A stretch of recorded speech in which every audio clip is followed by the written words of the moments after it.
बिस्मिल्लाहिर्रहमानिर्रहीम। अस्सलाम वालेकुम। कैसे आप सब लोग? उम्मीद करती हूँ आप लोग खैरियत से होंगे। अल्लाह ताला हमेशा आप लोगों को हंसता मुस्कुराता खुश और आबाद रखे। आज की इस वीडियो में मैं आप लोगों के साथ शेयर करने लगी हूँ मटर पुलाव की रेसिपी, जिसे बनाना बहुत आसान है, मिनटों में बन के तैयार हो जाती है। और यहाँ पर सबसे पहले मैंने कर लेना प्याज को लाइट गोल्डन ब्राउन। इसे जलाना नहीं है, लाइट गोल्डन ब्राउन करना है। और फिर उसके बाद देखिए लाइट गोल्डन ब्राउन होना शुरू हो चुके हैं और फ्लेम इस वक्त हाई टू मीडियम पर है। और फ्लेम को आपने लो नहीं रखना, नहीं तो बहुत ज़्यादा देर लग जाएगी। और यहाँ पर चम्मच आपने वक्फे वक्फे से चलाते रहना, ऐसा ना हो कि ये जल जाए।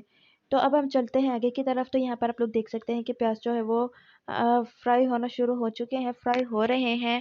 और अब हम चलते हैं आगे की तरफ। यहाँ पर मैंने लहसुन अदरक हरी मिर्चों का पेस्ट ऐड कर दिया है। अब मैंने इसे फ्राई करना है ताकि लहसुन अदरक की जो स्मेल होती है वो ख़त्म हो जाए। लहसुन की होती है। 3 जो मेरे पास लहसुन के थे, 4 इंच का टुकड़ा अदरक का था और 4 अदद मेरे पास हरी मिर्चें थी। अब यहाँ पर इसके अंदर मैंने टमाटर ऐड कर दिया है, लाल मिर्च पाउडर टेस्ट के अकॉर्डिंग, नमक टेस्ट के अकॉर्डिंग और हल्दी आपने 1 टेबल स्पून ऐड करनी है। उसके बाद इन सारी चीज़ों को आपने अच्छे तरीके से मिक्स कर लेना है और फिर आपने इन सारी चीज़ों को अच्छे तरीके से गला लेना है। ये तो कच्ची नहीं होनी चाहिए, अगर कच्ची होंगी तो ये साबित रह जाएंगी, जो बिल्कुल भी अच्छी नहीं लगेंगी। इसे थोड़ी देर के लिए कवर कर देना। कवर करने के बाद आप लोग देख सकते हैं कि इसका कलर चेंज होना शुरू हो चुका है। और यहाँ पर अब मैंने इसके अंदर हल्दी ऐड कर देनी है, 1 टेबल स्पून के करीब, नमक टेस्ट के अकॉर्डिंग।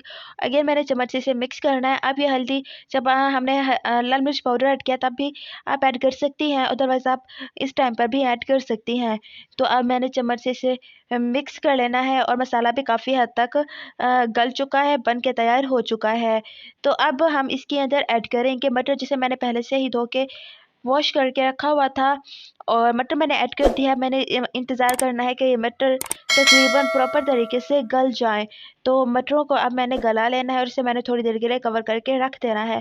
तो अब मैंने इसे बड़े पतीले में ट्रांसफ़र कर लिया है और यहाँ पर आप देख सकते हैं कि मैं इसे पका रही हूँ और इसकी भुनाई भी कर रही हूँ और ये गल भी जाएंगे, भुन भी जाएंगे।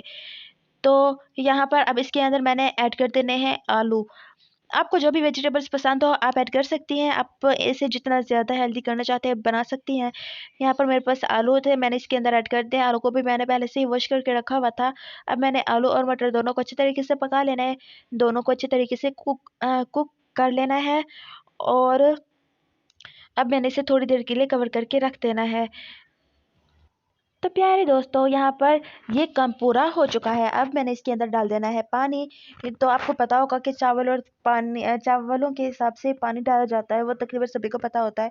और यहाँ पर चावल जो है जिसे मैंने वॉश करके रखा हुआ था और मैंने उबलते पानी में इसे ऐड कर दिया। आपने चावल तब तक ऐड नहीं करने जब तक पानी बॉयल ना हो। पानी बॉयल हो चुका है और मैंने इसके अंदर चावल ऐड कर दिया। मैंने इंतज़ार करना है कि चावलों का यह पानी सारा खुश्क हो जाए और उसके बाद मैंने इसे दम पे लगाना है।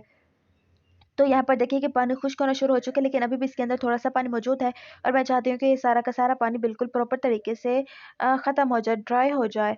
और अब आप देख सकते हैं कि चम्मच आपने मुसलसल चलाते रहना है, नहीं तो क्या होगा कि ये कहीं से व्हाइट रह जाएँगे और कहीं से जो हम बना रहे हैं वैसे ही रहेंगे। तो चम्मच आपने चलाते रहना वक्फे-वक्फे से।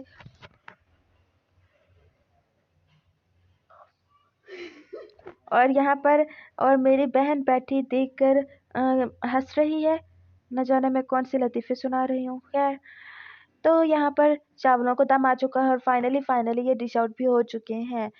तो जी, आपको आज की वीडियो कैसी लगी? वीडियो पसंद आई हो तो अपनी फैमिली के साथ, फ्रेंड्स के साथ ज़रूर शेयर कीजिएगा। और अगर आप लोग चैनल पर नए हैं तो प्लीज़ चैनल को सब्सक्राइब कर दें और बेल के आइकन को प्रेस करना बिल्कुल मत भूलें। Thanks for watching.